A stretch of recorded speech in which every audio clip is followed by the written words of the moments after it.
My name is May and this is Past Romance. Today we're going to talk about my favorite reads of 2023. I know I'm a little late to the game. I do realize it is the middle of January / the end of January when you see this. But I wasn't really active on BookTube last year. You probably saw me on some lives if you saw me at all. I think I posted maybe 3 videos in total last year.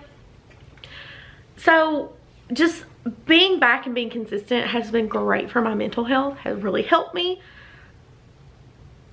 But I didn't get to talk about my favorite books of 2023.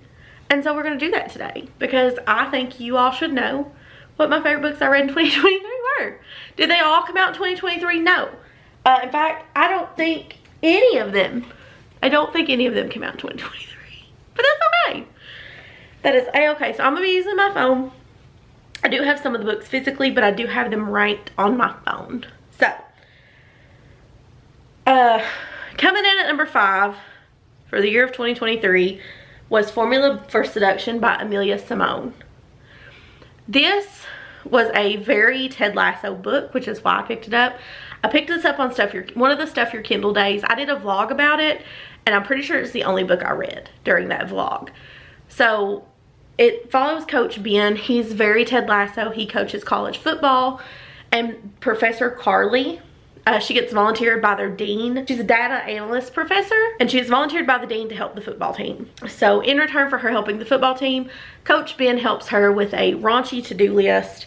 If memory serves correctly, Coach Ben has essentially been celibate for like 10 years. So they have a good time. It's a fun time. I really enjoyed it. It was a great read. And one of my favorites of 2023. It's one that has stuck with me. And that's why I wait a little bit longer to do these videos, because I try to think back. And I'm like, okay, what really stuck with me from the year? Those are the videos that I want to talk about. And Formula for Seduction was one that has stuck with me pretty consistently this year. So, in the book, Carly and Ben are older characters. They're not old by any means, but by romance book standards, they are older. I want to say they're in their 30s, late 20s, early 30s. And Coach Ben might be like 35-ish. Maybe even older than that. But it's just nice to see older characters get that story. I feel like we don't get a lot of it. So when we do get older characters getting a love story, it gets a lot of praise. And it's, you know, that's how I feel about this book. He is older than her, but I don't think it's like super significant at her age. Like there's an age gap, but it's not, oh my God, that's scandalous. Like it's like 29 and 35 or something like that. So it's a really good book. Pick it up if you'd like. It'll be linked in the description box below. Here is the cover once again for you. And that was Formula for Seduction by Amelia Simone.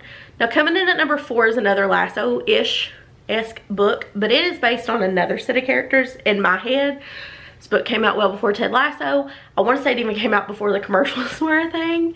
But it is another Lasso-ish book, and that is Managed by Kristen Callahan. I put off reading this book for so long. Everybody talked about it. If you know Brie from In Love and Words, anytime she talks about a book, if Brie tells me to read something, I read it and I don't question it. I don't even blink. I pick it up and I read it. I pay for it and I read it, or I find it at the library and I read it and I devour it, and I love it. This is a common theme in my 2023 books of the year. And Managed by Kristen Callahan was one she was like, I loved this book. I think you need to read it. And I put it off until we did our first Lasso collab in March of last year. And Managed fell under the category of Keeley, and it is a Grumpy Sunshine romance. It's a rock star romance. It's a celebrity romance, and I love a celebrity romance, y'all. I can't help it. It's just who I am at this point. Brothers, best friends, and celebrities. That's how you get made to read your books. Our female main character in this, her name is Sophie. She ends up with a first class ticket on a plane to go do a job interview. And the guy she ends up sitting beside is like, no, I bought both of these tickets. and she shows him the ticket. It is her seat, and there's some meddling friends. You know, there's a lot of drama. He's a rock star. There's a lot of drama, but ultimately it is a fantastic book that I really enjoyed, and I couldn't put down once I started reading it. Number 3 on the list, smack in the middle. The only place I felt like I could put this book, because I can't explain it. I can't explain how much I loved it, and I can't really explain to you why I loved it. But I had a conversation, I believe it was on a members live. It was either on a members live or in Izzy's members Discord, about how much I loved this book. And I couldn't remember the name of it. I couldn't remember which one it was, because there's 2 books I read that were similar. And somebody asked if it was this one specifically. And they were like, no, it's just as good as you say it is, and you don't realize it until it's over. And that is Faking Christmas by Cindy Steele. If you had asked me at the beginning of January, if you had asked me last year when I was reading these books, if a Christmas book was going to be on my favorite books of 2023 list, I would have laughed at you and said, no. Why would that happen? This book is amazing. I don't know what's in it. I don't know what it does. There is no spice. They don't even cuss in this book. And it had me captivated from the get-go. Fake dating Christmas romance that also has undertones of grief. So there are, I'm going to give you content warning now, grief, loss of a parent. It's not on page. The parent's been passed for about a year, but it is a sore subject for the daughter, our main character in the book. It is a sore subject for her. Her mom has gotten remarried and has a new husband, so she has a stepdad. She's older though, and he's only been around for about a year at this point. So it's not like, you know, her dad died and then her mom remarried. Her mom remarried quickly, but she wasn't like 10. And she's been harboring this angst for so long. It touches on grief around the holidays, which this year was first holiday without half of my grandparents. So I needed that part of it more than I realized, even if in some weird way it didn't relate to me because it wasn't a parent. Everything was weird this year. And just something about this book and reading it and just feeling that somebody else at least got it, understood that weird, I just want to kick and scream, why are you making me do this? Felt good. So Olive has a sister who's married and has a kid, and her sister calls her. They're getting ready to go on this cabin trip, and she hates her the other English teacher. He's across the hall. He drives her crazy. She hates him, hates everything about him, can't stand him. She tells her sister this every day, and her sister calls. They're getting ready to go on Christmas break. They're getting ready to go on this trip, and she says, hey, just so you know, Mom has invited your ex's family and him to join us on this vacation. You no longer have your own cabin. You're going to be bunking with us, with me. You can either bunk with me, my husband, and our kids, or you can bunk with Mom and the stepdad. So she freaks out and she tells her sister, I have a boyfriend. It's the teacher that I hate.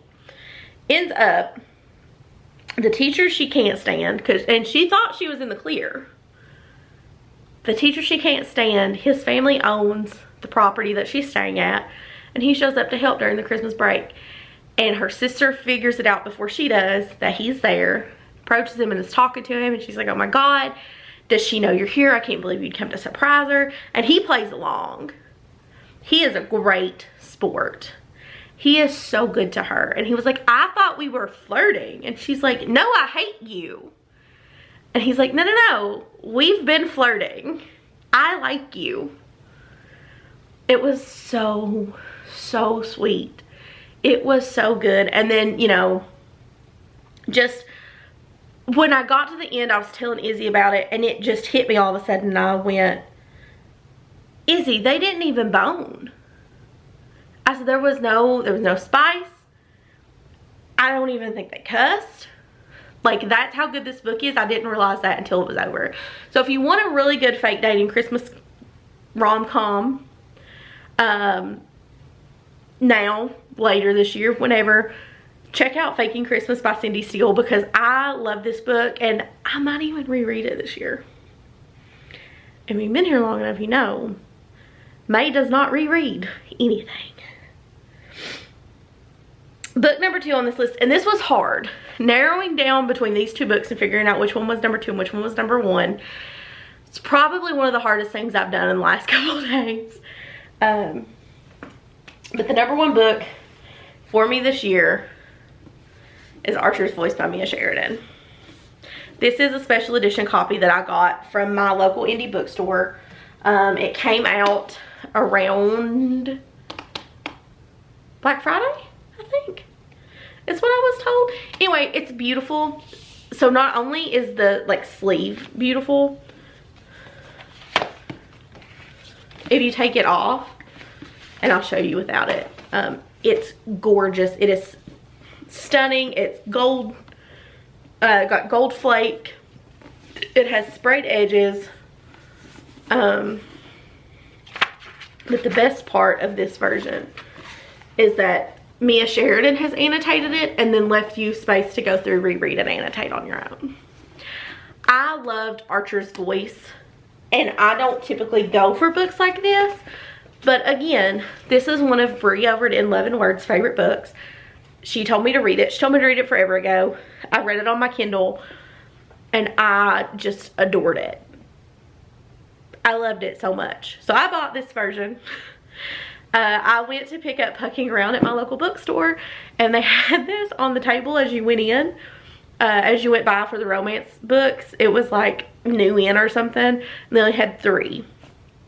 So I grabbed all 3.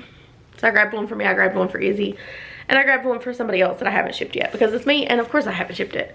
But I loved this book. So let me tell you a little bit about this book and not just hold it up and shine it at you. Mia Sheridan, it's no secret. Brie tells me to read it. I'm gonna read it. I laughed and I cried, and I texted Brie and I said, I swear to God, if this is what's happening, I'm gonna end you and our friendship is over. Which is not true. I love Brie. I would never end our friendship. But I was like, Brie, if this is what's happening, I'm going to hurt you.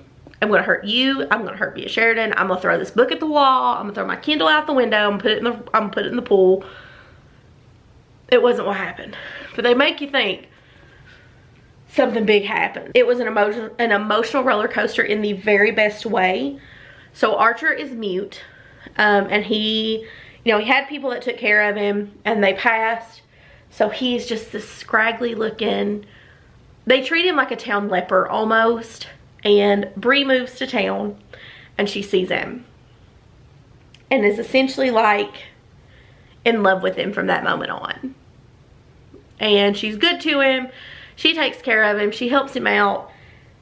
And she pays attention to him.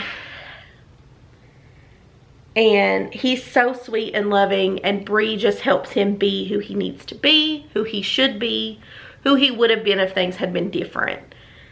His cousin is like the sheriff in the town, and he's pursuing Brie, and he's a little bit meddling, and it's probably one of the few books my mom and I have both read, because I called my mom and I was like, you have to read this book, because I read it and I'm telling you, I loved it, and this is, you know, what's going on with the hero, because my mom loves a truly broken hero.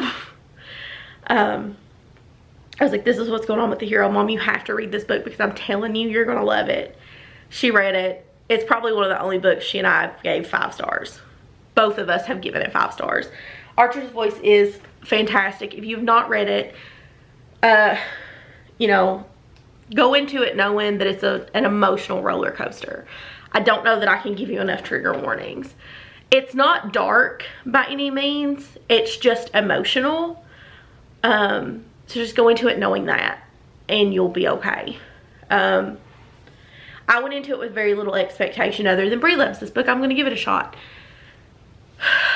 And I'm so glad that I did. And finally, the last book I don't have is probably the only person that could knock Brie out of this spot. It's not going to be who you think it is In a Jam by Kate Canterbury. I don't own this book physically yet, but I'm this close to ordering it. It is a thick book. That book is huge, but it is phenomenal.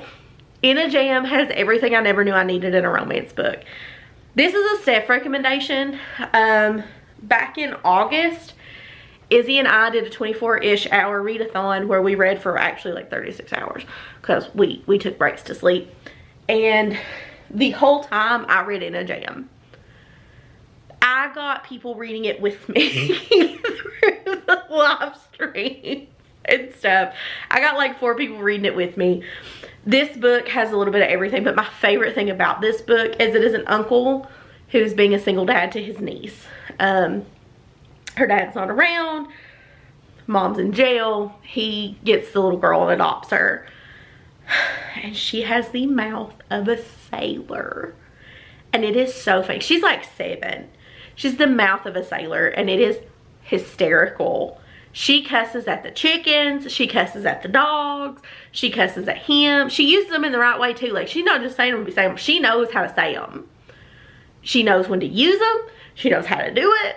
Like, she is, and normally, like, I don't love kids in books. She is the best child in a book I think I've ever read. She was phenomenal. The little girl was. I loved her. It's a marriage of convenience also.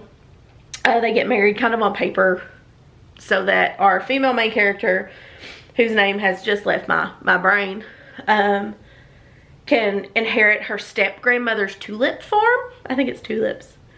That's across the street from the farm with the little girl. And he agrees to marry her so she can get that. You know, she's helping the little girl with school because she's having some issues and she's acting out because her mom's in jail. I harassed my mother into reading this one as well. I don't think she gave it 5 stars. This is probably one of my favorite books I've ever read.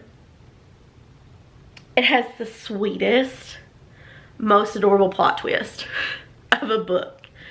Like, it's not a, it's a, oh my god. Like, it is the sweetest plot twist I've ever read in a book. Everything in this book made my heart soar, and I just cannot say enough good things about it. If you're looking for a book to read, just read In a Jam by Kate Canterbury, because oh my god, this book has also stuck with me far longer than it should have.